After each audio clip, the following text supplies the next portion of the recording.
পটুয়াখালীতে ফজরের নামাজে সিজদারত অবস্থায় হাফেজ মোহাম্মদ আতাউল্লাহ নামে ৩০ বছর বয়সী এক ইমামের মৃত্যু হয়েছে। সোমবার ভোরে সদর উপজেলার মৌকরণ ইউনিয়নের শ্রীরামপুর বাজার মসজিদে এ ঘটনা ঘটে। প্রায় ১.৫ বছর ধরে ওই মসজিদে ইমামতি করছিলেন আতাউল্লাহ। মুসল্লিরা জানান, দ্বিতীয় রাকাতে সিজদায় যাওয়ার পর দীর্ঘ সময় না ওঠায় কাছে গিয়ে দেখা যায় তিনি মারা গেছেন। পরে তার মরদেহ বাড়িতে নেওয়া হলে শেষবারের মতো দেখতে ভিড় করেন স্থানীয়রা। তিনি অনেক ভালো একজন ব্যক্তি ছিলেন।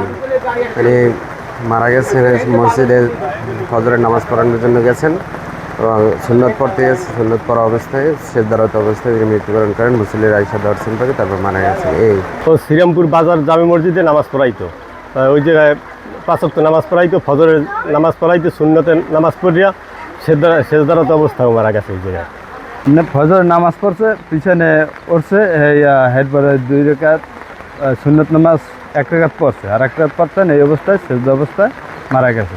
মারা যাওয়ার পরে আব্বাই আমার কাছে ফোন দিয়েছে, আমার কাছে আমরা গেছি দৌড়িয়া।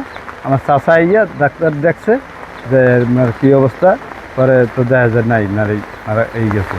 আতাউল্লাহর মামাতো ভাই মুহিবুল্লাহ বলেন, সিজদারত অবস্থায় মৃত্যু মুসলমানদের কাছে সৌভাগ্য ও মর্যাদার বলে বিবেচিত।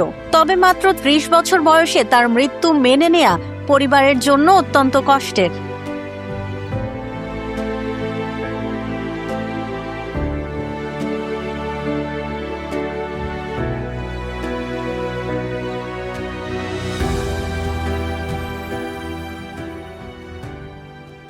বাহাত্তর ঘন্টা ময়েশ্চার লক সমৃদ্ধ লিলি বডি ওয়াশ, শিয়া বাটারের গুডনেস স্কিন রিপেয়ার করে রাখে সফট ও গ্লোয়িং।